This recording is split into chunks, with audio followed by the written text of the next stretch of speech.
अस्सलाम वालेकुम एवरीवन, क्या हाल चाल है। उम्मीद करती हूँ कि आप सब ठीक ठाक होंगे और बहुत अच्छे होंगे। मैं बिल्कुल ठीक हूँ। This is Maha and welcome back to my brand new vlog in life of desi American girl.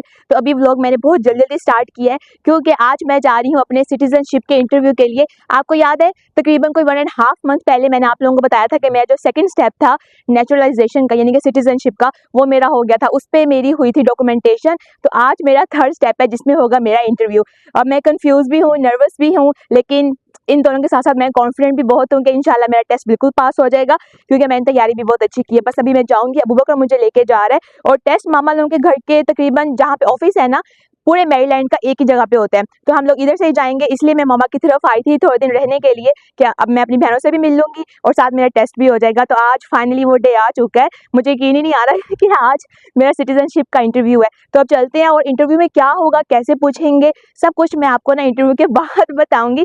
अभी वो एक एग्जाम से पहले की जो एक नर्वसनेस होती है ना, वही मेरे साथ हो रही है, लेकिन इंशाल्लाह बिल्कुल ठीक हो जाएगा। और फिर मैं आपको बाद में ना यानी कि बताऊंगी कि सब कुछ मेरा कैसा गया है, क्या क्या पूछा है और इंटरव्यू में कौन कौन से क्वेश्चंस उन्होंने पूछे हैं और मैंने तैयारी कैसे की है। तो चलें चलते हैं।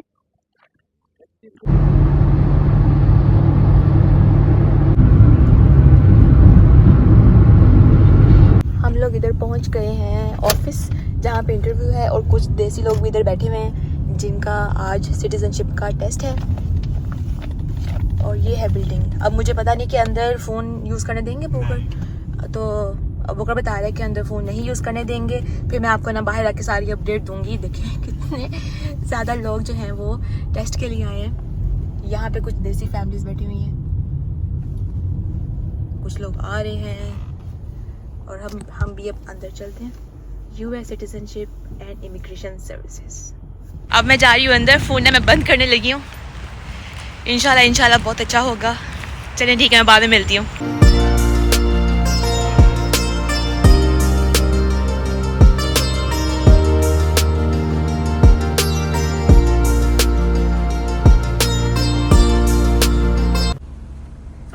फाइनली टेस्ट पास हो गया, ये माशाल्लाह। मुश्किल था क्या था? हाँ नहीं, लेकिन फॉर्मेलिटीज उन्होंने बहुत ज़्यादा पूछी आगे से। तो अब टेस्ट पास हो गया है और मैं बहुत ज़्यादा खुश हूँ। मुझे समझ नहीं आ रहा, भाग के आ जाऊँ, मुझे नहीं पता था अब अगर वीडियो बना रहे हैं। अब अगर ये वाले क्लिप मैं आपसे ले लूँगी और अब उन्होंने कहा है कि अब वेट करना पड़ेगा उनकी मेल आने का और फिर मेरी सेरेमनी होगी इंशाल्लाह। ये और बाकी सारी चीज़ें मैं आपको घर जाके बताती हूँ। तो अभी हम घर जा रहे हैं, लेकिन अबू बकर ने कहा घर जाने से पहले हम कुछ मीठा लेके जाते हैं। तो हम एक बेकरी है यहाँ पे बहुत अच्छी, वहाँ की पता नहीं क्या कोई मीठी चीज़ मिलती है, पता नहीं केक लेना है। अबू बकर बताएगा क्या लेंगे। अबू कहता घर लेके चलते हैं, सबका से मुँह भी मीठा करवाना है और आज मुँह मीठा करवाना बनता भी है। और अभी मैंने अपने हस्बैंड को कॉल की, फिर मैंने अपने मदर इन लॉ, अपने फादर इन लॉ को बताया। सबसे मैंने इकट्ठे बात की। मैंने कहा मेरा टेस्ट पास हो गया, उनको मैंने सारी डिटेल बताई कैसे कैसे उन्होंने मुझसे पूछा। और आप लोगों ने बिल्कुल मिस नहीं करना, आप लोगों को ना मैं घर जाके तसल्ली से आराम से फ्रेश होकर बताती हूँ, क्योंकि मेरे इस बताने से ना आप लोग किसी का भी इंटरव्यू अच्छा हो सकता है, आप लोगों को इन्फॉर्मेशन मिल सकती है। अब बकर आप ड्राइविंग पे ध्यान दो। हम लोग अभी इधर आए हैं, ये है याया बेकरी और ये अबू बकर बता रहा है कि यहाँ की बहुत अच्छी है, बहुत फेमस बेकरी है। ओके। अबू बकर देखना कैसी की बिल्डिंग्स होती हैं यहाँ पे, जैसे दूर से लग रहा था जैसे कोई ऑफिस है। पहले ना ये खाली केक बेकरी थी, अभी इन्होंने फास्ट फूड का रख लिया और ये हलाल है। अच्छा, वहाँ पे हलाल। वहाँ लिखा है हलाल चिकन अमर। अच्छा, बाहर लिखा हुआ था, यहाँ पे तो नहीं है, यहाँ पे नहीं लिखा हुआ। तो हम लोग यहाँ से अब लेने लगे हैं कुछ मीठा। ये देखिए कितनी प्यारी इन्होंने कार्ड से बनाई है और इसके ऊपर चीज़ें रखी हुई हैं।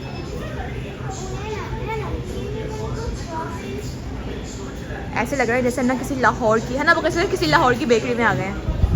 Cake and bakes. हाँ, केक्स एंड बेक्स। यहाँ से कुछ लेंगे।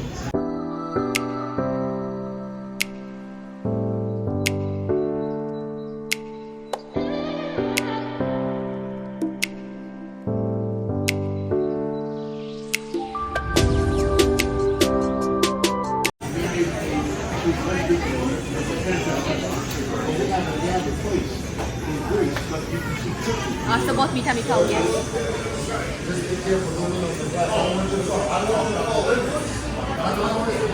मैं अभी गाड़ी के अंदर आके बैठ गई हूँ और अबू बकर ना यहाँ पे गया हुआ है इनकी बेकरी के साथ ही ना। यहाँ पे उन्होंने ना अब एक न्यू चीज़ यानी एक न्यू डिश उन्होंने लगाई है जो कि हलाल है, चिकन ओवर राइस। तो बोल कहता मैं वो लेके आ रहा हूँ, तो अभी मैं गाड़ी के अंदर आके बैठ गई हूँ। और आपको पता है अभी मैंने अपने घर में यानी कि अपने लॉस में सबको बता दिया कि मेरा टेस्ट पास हो गया है, लेकिन मैंने अभी अपने घर में नहीं बताया क्योंकि जब मैं आ रही थी ना टेस्ट देने के लिए तो आते आते सबसे लास्ट में पापा से मिली थी, तो मेरे पापा ने कहा जाओ और मिठाई लेके आना। इसलिए अब हमने ना सरप्राइज देना है उनको, अभी घर जाएंगे। और आप यकीन करिए मैं इतनी खुश हूँ ना। अभी बस हम घर पहुँचे हैं, अब अंदर चलते हैं, सबको बताते हैं कि मेरा टेस्ट जो है वो बिल्कुल क्लियर हो गया है, पास हो गया है। ये सामान पिक करना था ना, इसकी वजह से हम थोड़ा लेट हो गए।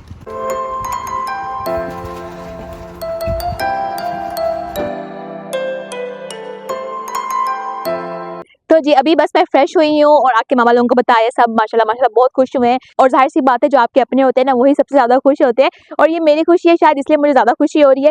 लेकिन मैं उम्मीद करती हूँ कि मेरे आज के इस व्लॉग से आप लोगों तक बहुत बहुत बहुत इंपॉर्टेंट इन्फॉर्मेशन पहुँचने वाली है। तो चलिए हम स्टार्ट करते हैं। 2 स्टेप तो मैंने आप लोगों को बता दिए थे कि यानी कि सिटीजनशिप के अप्लाई करने के बाद क्या होते हैं। पहला होता है कि आपने एप्लीकेशन जमा करवा दी, दूसरा होता है कि आपने अपनी डॉक्यूमेंटेशन के लिए फिर आपको ऑफिस बुलाते हैं, आपकी सारी डॉक्यूमेंटेशन होती है कि एक पिक्चर लेते हैं और साथ आपके फिंगरप्रिंट्स लेते हैं, ये होता है सेकंड स्टेप। और तीसरा स्टेप में होता है आपका इंटरव्यू, जो कि मेरा आज था। तकरीबन 1.5 मंथ के बाद ही मेरी उन्होंने इंटरव्यू अपॉइंटमेंट मुझे दे दी, तो आज था और इसकी तैयारी मैंने खुद ही घर पे ही की है। इतना मुश्किल टेस्ट नहीं होता। तो टेस्ट में होता क्या, यानी कि उस टेस्ट में क्या पूछते हैं, कैसा होता है, तो ये जो पूरा सिटीजनशिप का टेस्ट होता है ना, इसके अंदर 2 यानी कि सेक्शंस होते हैं। सबसे पहले वो लेते हैं सिविक टेस्ट। सिविक टेस्ट में आ जाते हैं जो भी अमेरिका की गवर्नमेंट है, अमेरिका की जो हिस्ट्री है वो सारी इस टेस्ट में आती है।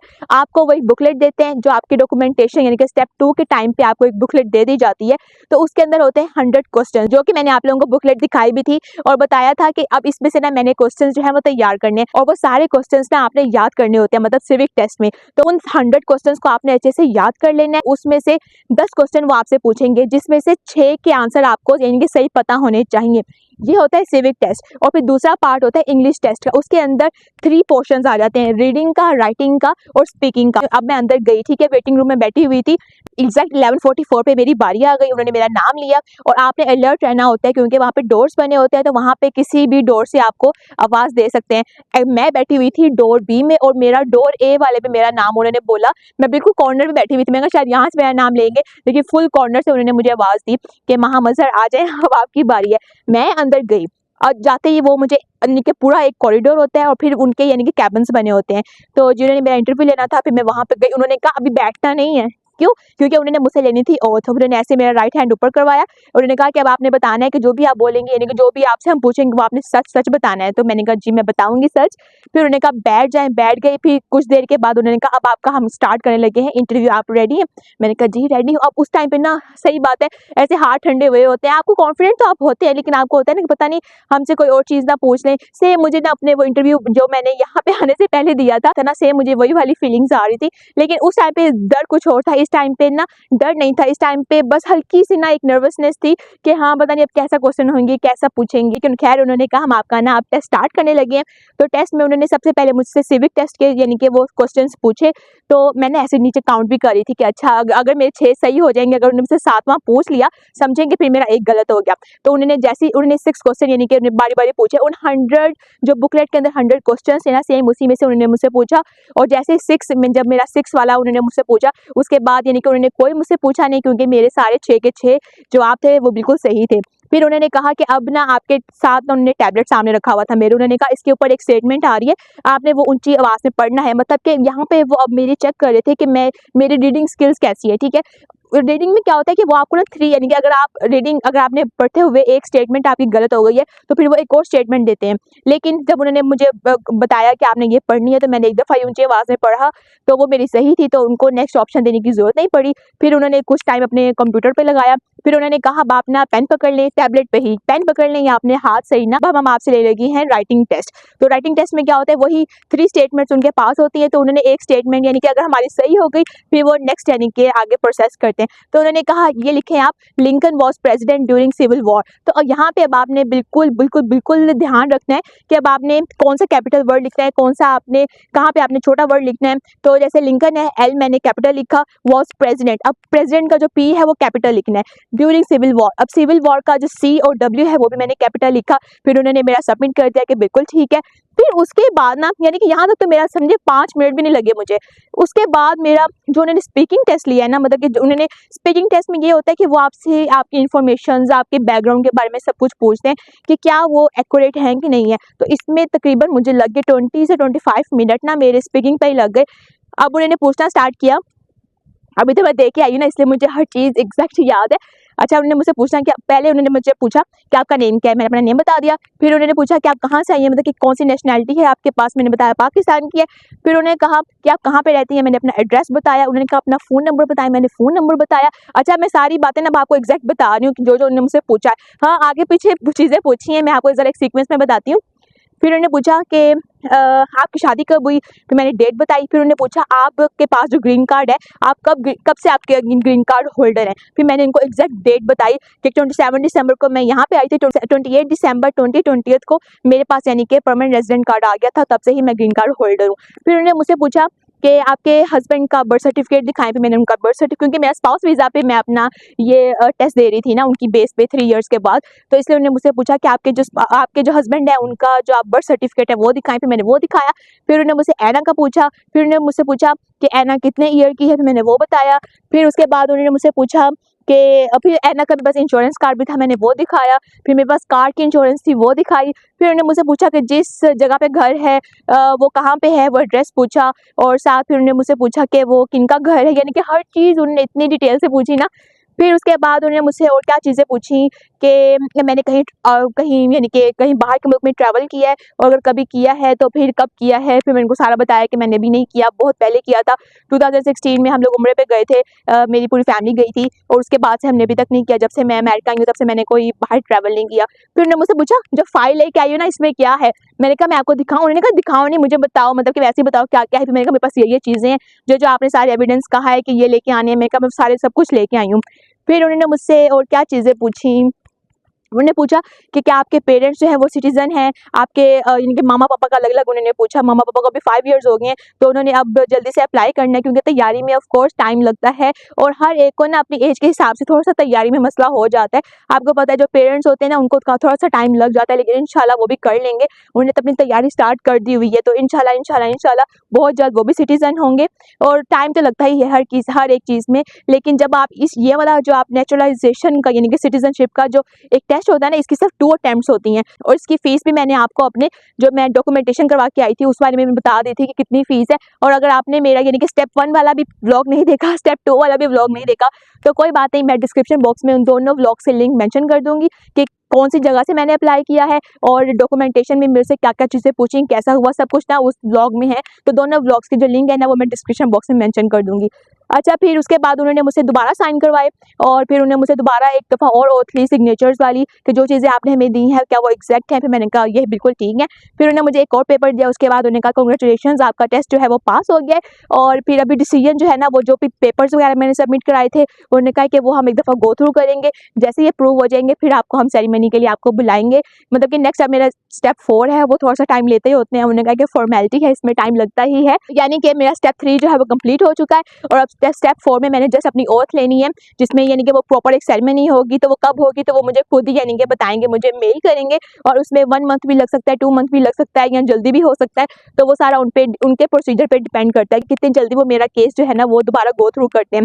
तो यहीं तक होता है स्टेप 3 यानी कि कंप्लीट। यहाँ पे मेरा इंटरव्यू कंप्लीट हो गया है, और अब आप लोग में से कुछ लोग ये भी सोच रहे होंगे कि मैं इतनी ज़्यादा खुश क्यों हूँ कि मैंने सिटीजनशिप के लिए अप्लाई किया, तो उसके क्या बेनिफिट्स हैं। तो आपको पता है कि जब आप एक जगह पे कंट्री में आप रह रहे होते हैं और उस कंट्री की आपको सिटीजनशिप मिल जाए, तो उसके क्या क्या बेनिफिट्स हैं ये आपको पता होने चाहिए। जैसे कि अब मैं अमेरिका में हूँ और मैंने अपने सिटीजनशिप के लिए आज मैंने अपना इंटरव्यू दिया है, तो उसके क्या बेनिफिट्स हैं। तो सबसे बड़ा और एक अच्छा बेनिफिट इसका ये है कि मैं वोट कर सकती हूँ। दूसरा, ये लोग मुझे यहाँ से कभी नहीं निकाल सकते। जब मैं सिटीजन बन जाऊंगी तो ये लोग मुझे कभी भी यहाँ से नहीं निकाल सकते। भाई मैंने नहीं जाना, क्योंकि भाई मैं सिटीजन हो जाऊंगी ना, तो इनके पास राइट नहीं है मुझे यहाँ से निकालने का। तीसरा, जो अमेरिकन गवर्नमेंट है, इनकी जितनी भी सर्विसेज है ना, मैं वो सारी अवेल कर सकती हूँ, मुझे वो मिल सकती हैं। और चौथा, मैं कहीं भी ट्रैवल कर सकती हूँ। अब मुझे कहीं अपनी बहन के पास जाना है या मुझे कहीं और जाना है, तो मैं आराम से बस मैंने टिकट बाय करनी है और बस फिर मैं चल जा सकती हूँ। यहाँ पे जो सिटीजन होते हैं ना, उनको जो गवर्नमेंट है वो स्पेशल बेनिफिट्स देती है, वो सारे बेनिफिट्स मैं ले सकती हूँ। तो देखिए, कौन नहीं चाहता कि वो जिस जगह पे रह रहा है उस जगह का सिटीजन होके वो सारे बेनिफिट्स यानी कि वो हासिल कर सके। तो यही चीज़ मेरे साथ होगी इंशाल्लाह ताला, इसलिए मैं बहुत ज़्यादा खुश हूँ और यही बात मैंने आप लोगों तक पहुंचानी थी। मैंने अपने ना सारी चीज़ें मैंने आप लोगों के साथ ना सामने बिल्कुल अच्छे से मैंने बताई हैं। इसमें अगर आप लोगों को लगता है कि मैंने कोई चीज़ मिस कर दी है या आप लोग मुझसे कुछ पूछना चाहते हैं तो आप लोग कमेंट सेक्शन में कमेंट्स कर सकते हैं, मैं ज़रूर बताऊंगी। तो यही पे करूँगी मैं अपने आज के इस इंपॉर्टेंट अच्छे और खुश वाले व्लॉग को एंड। अगर आपको मेरा ये वाला व्लॉग पसंद आया है तो आपने करना है लाइक, एक प्यार से कमेंट करना है और मेरे चैनल को सब्सक्राइब करना बिल्कुल भी नहीं भूलना। मैं मिलूंगी एक न्यू व्लॉग के साथ इन life of desi American girl में। अपने आप लोगों को रखना है बहुत सारा ख्याल। Bye bye.